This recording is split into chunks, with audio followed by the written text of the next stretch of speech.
Okay, everyone, Dr. Thor here, picking up in part 2 here.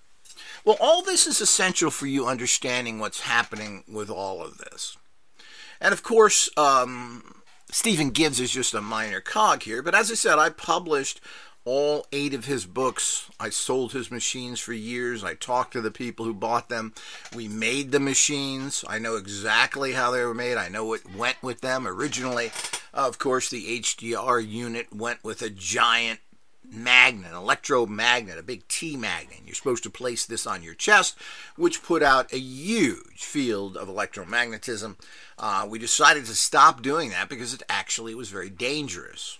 And of all these machines that were ever sold, not a single person got any results. I had a couple of people who tried to extrapolate on the design, which what was really required, if you're going to use any kind of this type of technology and start to go through dimensions, etc., you need to work in places where there are vortexes, where it's a kind of odd places, holy grounds, meeting places, giant rocks, Sedona. These are actually places where you have a much greater chance of using this kind of dimensional warping technology to do some sort of time travel.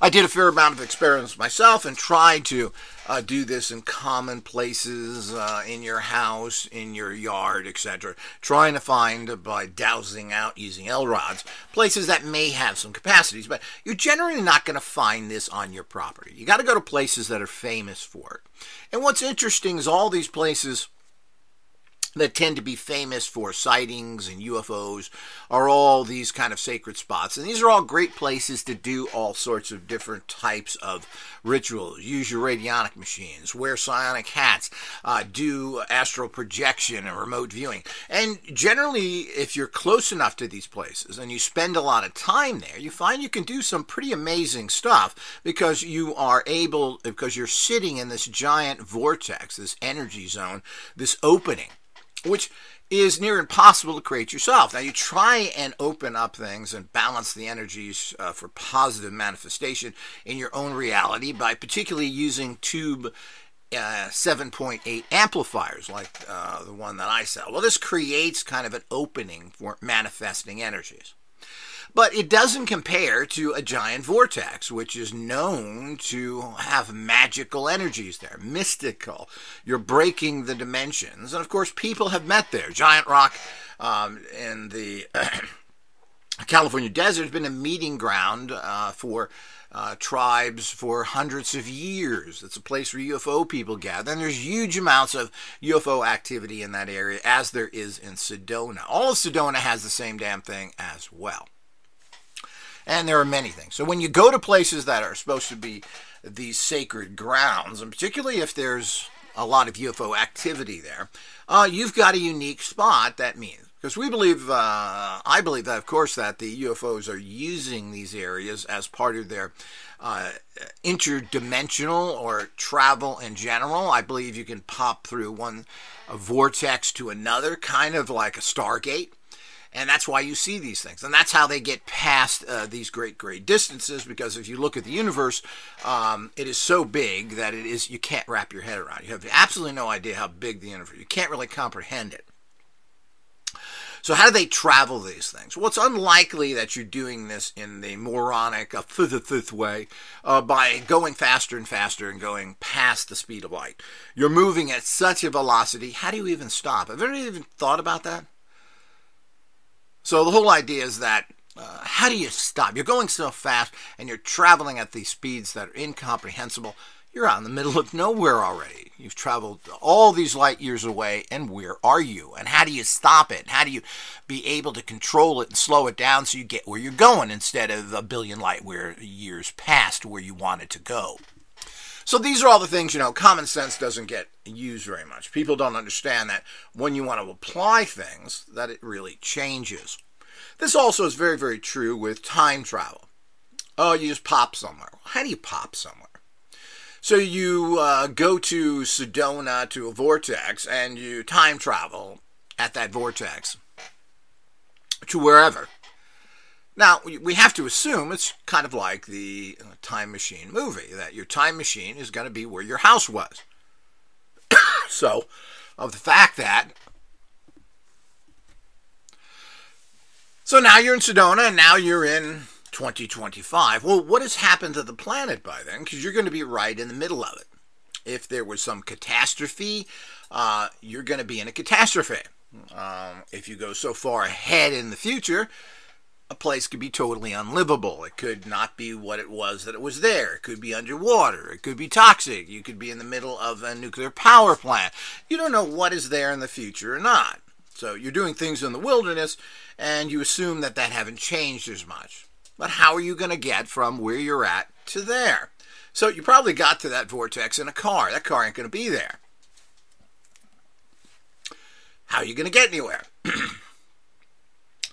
You assume that also your clothes will be on your back and everything else will be the same. You may look strange, different, or whatever. But if you don't have a vehicle, you have no money, your cards, your credit cards, your bank card's not going to work. All of that stuff. And even if you go 20 years in the future, that bank card is going to be expired by then. Let's say the bank is still there. Well, the banks are still there, Dr. Dollar. Yeah, but your card's going to be expired. All cards expire within 3-4 years, some 6. But the bottom line is those cards won't be working. So you have no money. So did you bring something that had value that you can? Well, maybe you can. And let's say you brought gold or something, which we assume will be good. Well, you're going to have to go find a place for somebody to buy that. Gold is based on a stable society that will pay you for that because there's a stable society that gold has value in. In a destroyed society, gold doesn't really have any value at all. What has value is bread and water and other things. And whether somebody will take gold in exchange for that is always up in question. And in general, he who has the gun has the gold. So the bottom line is that's how it all works in life. So people don't look at the practicalities of these things. Now, of the people I've talked to who tried to do all this stuff, we'll get into some of those stories later as well and detail some of these things that, of course, don't make any sense. But let's get back to some of the intricacies. As I said, in the 90s, this was huge. There was a Tesla Society. There are a lot of alternative people. The Tesla Society who conveniently did very well, but apparently went broke with the claims that they spent too much money. But they had big conferences. Everybody would go to the Tesla Society, and this was a big thing, particularly for your average people that weren't even that fringe. They had lots of free energy. This is where everybody rallied around, but they had a lot of problems after some initial success and apparently went broke because none of these things sustain, and people that are alternatives generally don't put a lot of money into anything. So you're going to get fringe people that are not going to want to pay you dues, whatever it is. Certainly not monthly, and even spending more than $40 or $50 a year is almost unheard of by the alternative people who don't support anything. People that support things already, Scientologists, Mormons, etc.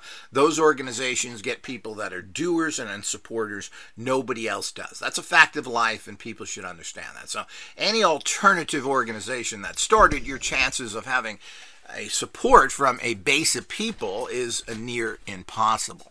Now, whether you can sell products and other things to support yourself is another thing. A lot of that does happen, and there are people with alternative products that make a lot of money. Selling thousands of products a month. And this is something that I don't think people quite understand. Even little things like the Q-Link and other things who, when they were taken to court many years ago, found out that in 3 to 4 month range, they had sold $3 million worth of products, or somewhere there. I'm not sure the exact figure, but it was in the millions, which you would think is kind of strange. But that many people are supporting this. And I don't know, you don't see people walking around announcing this very much, but there is certainly a big enough population out there that seems to support all this. So the whole idea is when you get into the technicalities of time travel, without even getting into the capacities to actually do it, it becomes very questionable. And when we get back to someone like Stephen Gibbs, and he was doing ads and trying to sell his books and make money and everything else for a long time. So I knew Gibbs for a long time, had many conversations with him. And of course, he was gotten to by the criminal unlaw enforcement feds, and of course he was made a hero because he was on Social Security disability for being mentally ill. So he told this to me. He even told other people that this, you can do it too. Very strange, and he was very public with this. I guess that was part of him saying, well, I'm not really crazy, I'm doing that. Because he didn't really have a career. I don't know what he did in his background.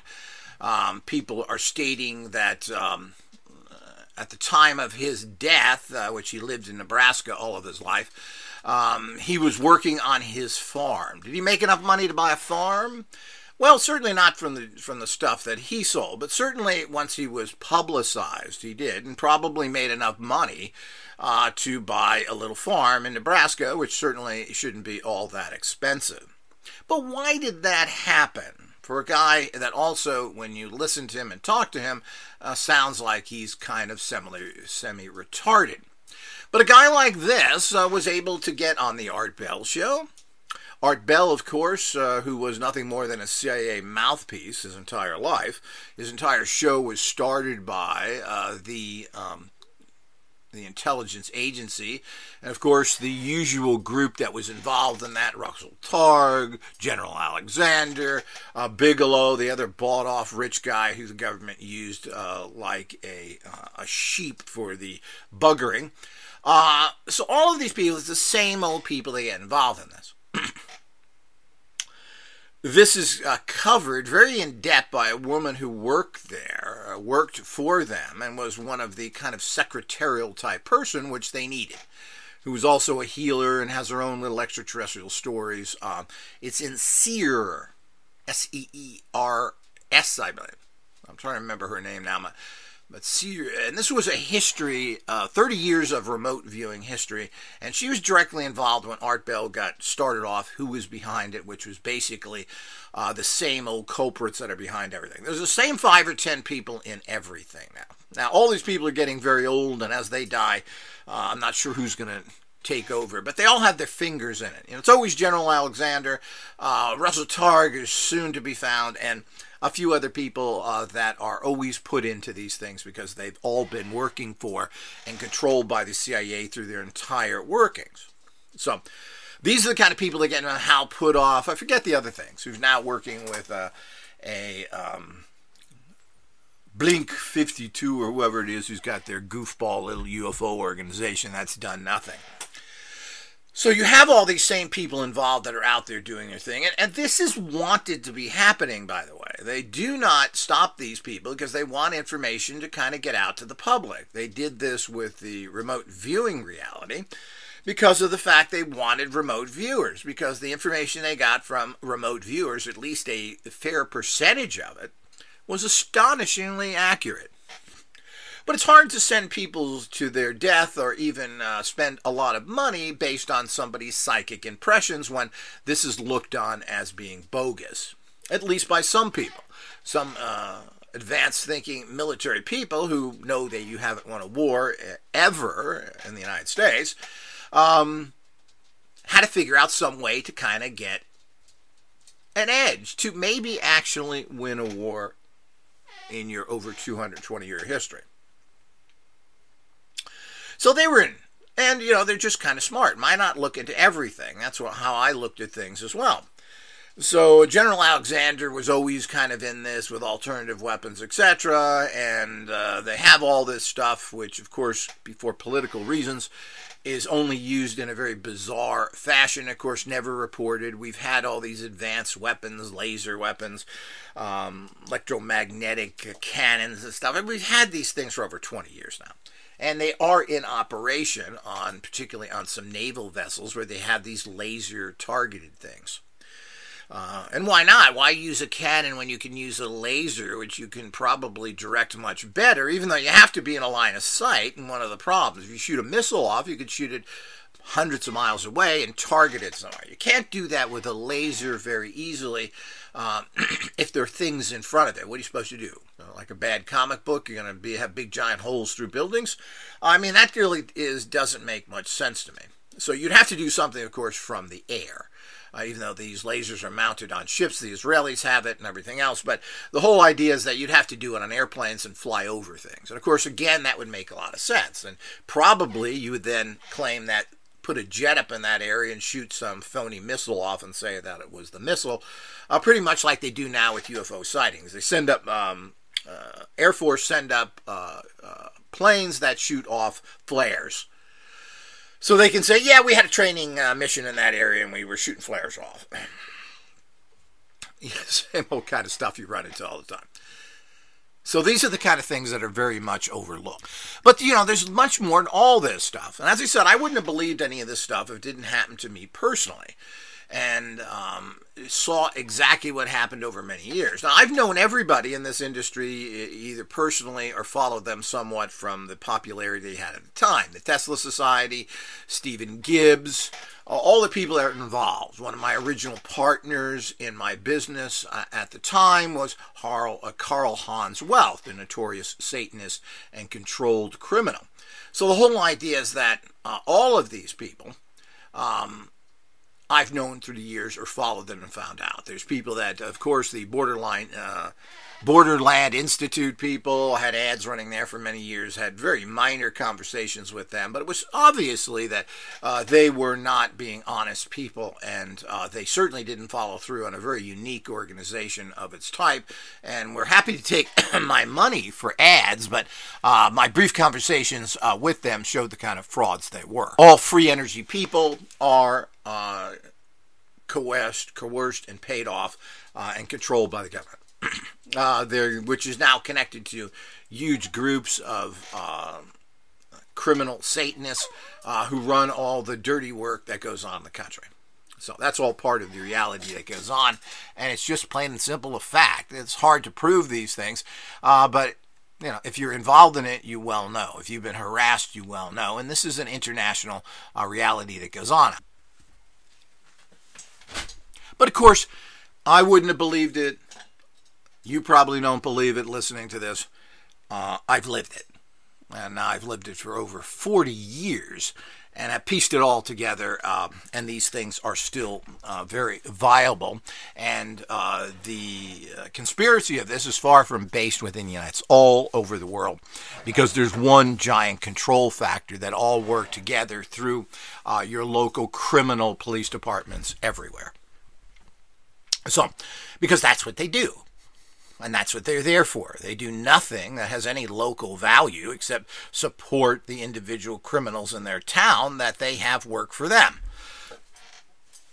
So, it's kind of a joke.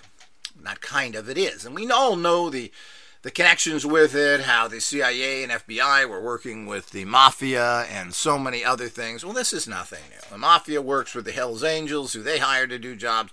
It goes on and on. They all work together. And, of course, there are so many organized criminal organizations, particularly gangs within the United States. It's just shocking. And, of course, all of this, like everything else that has been had money poured into, is all based on corruption. Nobody's doing anything.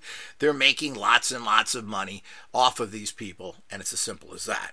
Never known any kind of law enforcement person that wasn't extremely wealthy. They all hide their money, they all have lots of money, and when they retire after their years of criminal activity, they all do quite well. That's the way it goes, and this is internationally. So it's not really a stretch if you think about it.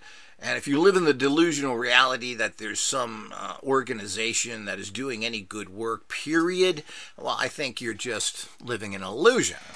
Whether this is the Red Cross, the Cancer Society, the Lung Association, all of it. What do these people do? They get billions of dollars and we have absolutely nothing from them. What, they print a pamphlet? The Lung Association? Oh, don't smoke. So the whole idea is, well, where does all this money go?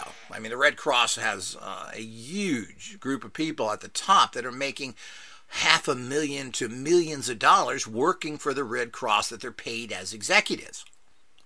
Well, I think people should be paid fairly and maybe pretty good. That is, these are levels of payments that shouldn't be a charity going for. And I certainly would never, ever give to them, oh, the Red Cross needs your money, we've had problems. Well, get it from your $1 million head of the Red Cross. Maybe he should give back half of his salary. Because I've never seen any help from any of these organizations, of anyone I've ever known. Or if you need any help or anything, you call them up. Most likely you're going to get nothing, except for if they want to use you for publicity, like they did with some country singer. The Red Cross helped this millionaire who makes a fortune when his house something happened. Or maybe he torched it to make more money. Who knows? All these things are dubious at best.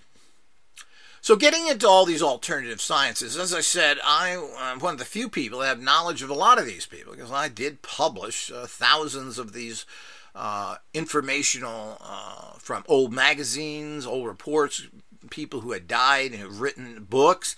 You know, there's a lot of this out there. And these things get thrown in the Goodwill or in the trash bin. And, of course, you never see these things again. So I used to grab these, work with people that wanted to republish their stuff, because you can't get anything published by major publishers. These people are all controlled, and, of course, if it's odd or different, well, there's enough of a market for that. We're not going to. But they don't know. You're going to a person who's basically selling romance novels and telling them to get into alternative science. I mean, it just doesn't work. So almost everybody had to self-publish, and it was very difficult back then. There was a big market for this. Lots of people wanted to read this stuff, but the problem is how did you do it? Well, you could, there were lots of vanity publishers. Now, vanity publishing means you go to them, you give them your book, and they basically print it and publish it. They're not really distributors, though.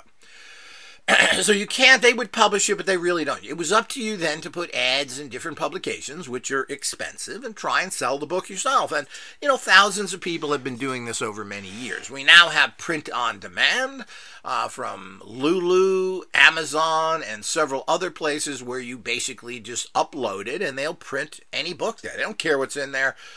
Except, of course, there's a certain level of, you can't print how to kill people, molest children, all the things that are illegal. But everything else you can put up there. If you want to say that you're from the planet Zarg and you have an implant in your nostril, well, you can publish that. Nobody cares.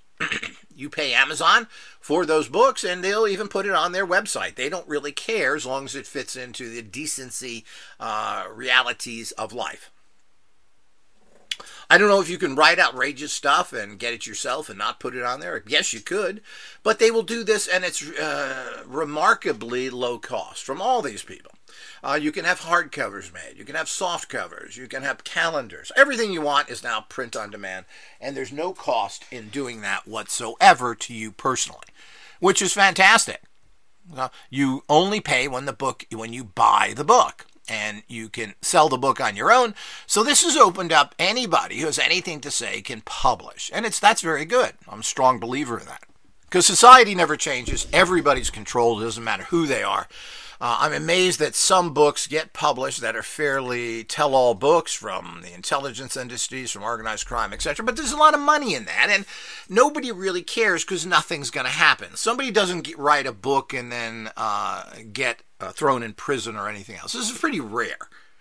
So when something is published like this, there's money to be made, and there is the fact that a lot of information they want to get out there, particularly disinformation, to intimidate you or for you to think something's going on when it's not, or for many other reasons. They want the information out there so that is slowly disseminated.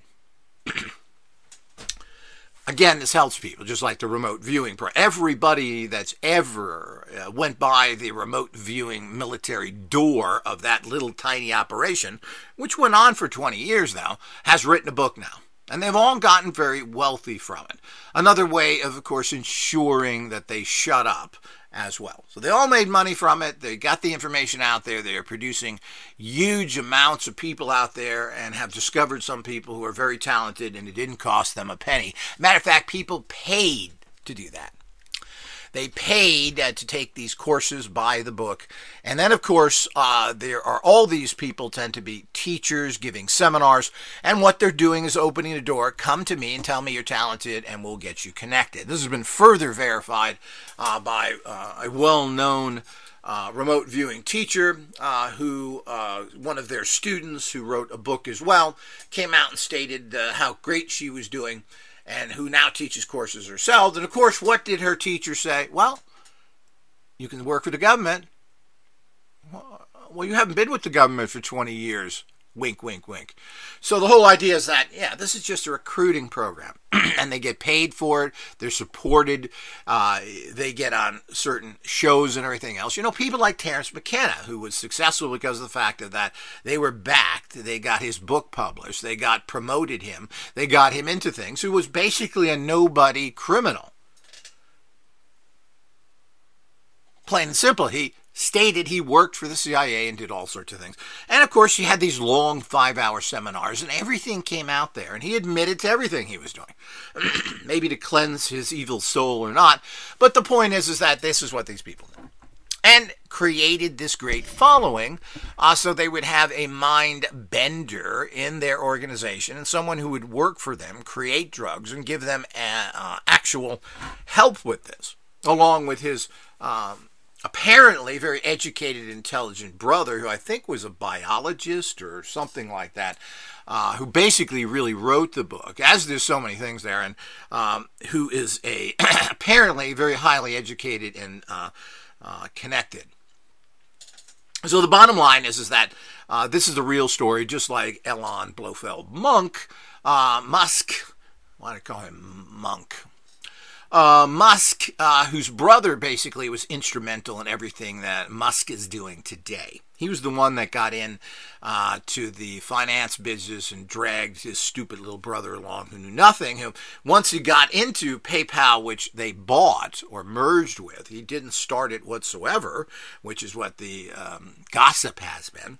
They immediately found out what a boob he was and locked him out of the company because he couldn't do anything. He was an economic major with claiming to have a minor in physics. Both things that are not business-oriented and certainly not finance-oriented of running a business. So economics, what is that? You count money? Oh, money comes from mints. So I don't know what economics is. You're studying trends certainly is not giving you much information in general, except, how does money work? Well, that isn't the same as running a payment organization, which is all PayPal was. Just electronic payment. It's just a bank online when you really get to it. There's nothing really special about it, but banks are notorious criminals who do not invest in anything. They just suck everything they can off of everybody else. So you have to have all these sub-bankers, which creates this entire industry, to handle payments when the banks should be doing it.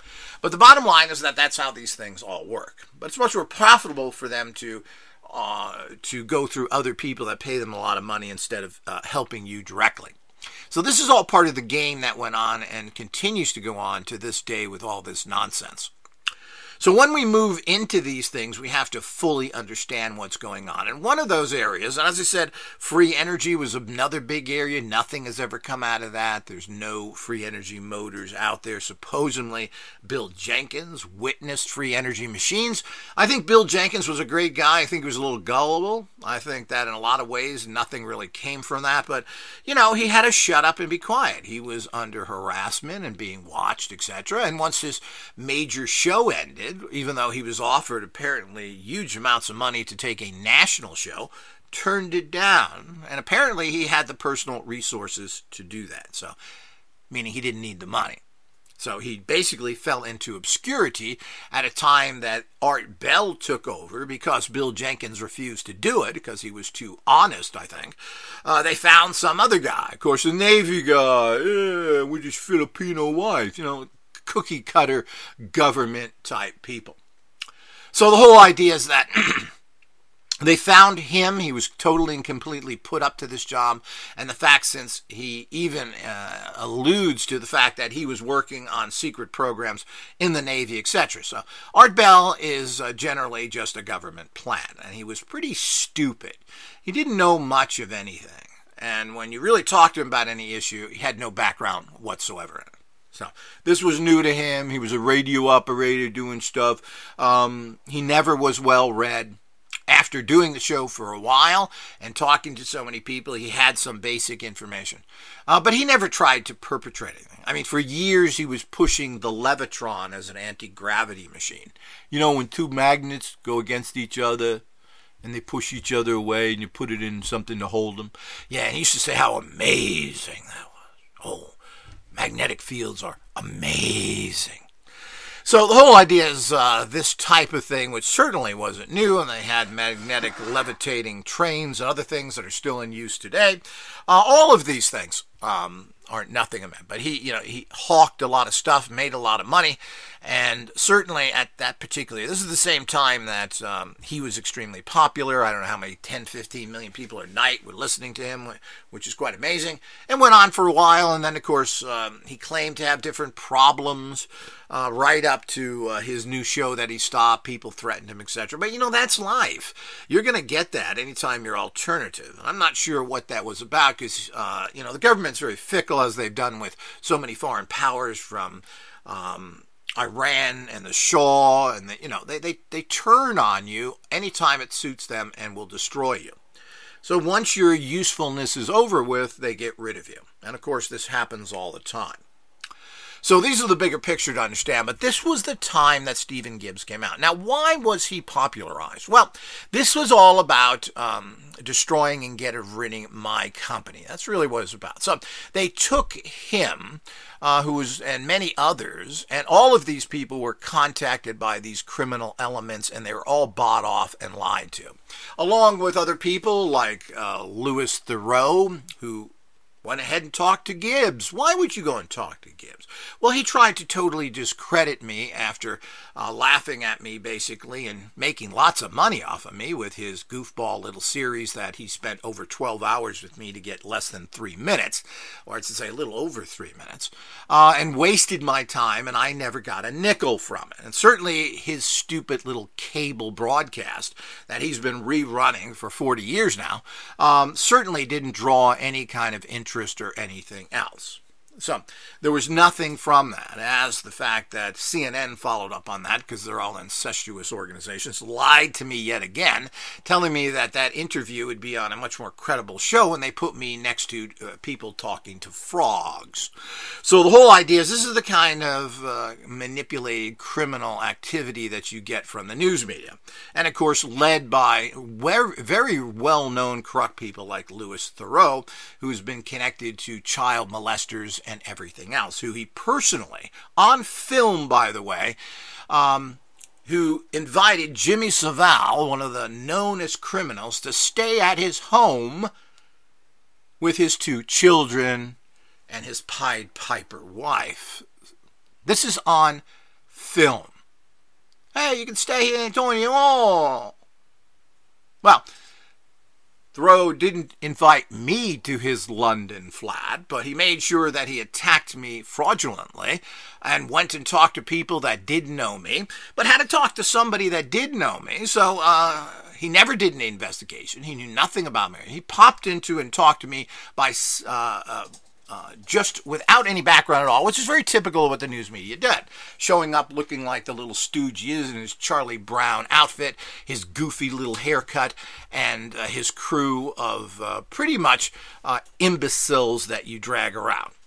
Of course, this put money in his pocket, and he wanted to, after all, it was weird weekends. And of course, he wanted to talk to weirdos and make fun of them, and of course, make money off of them.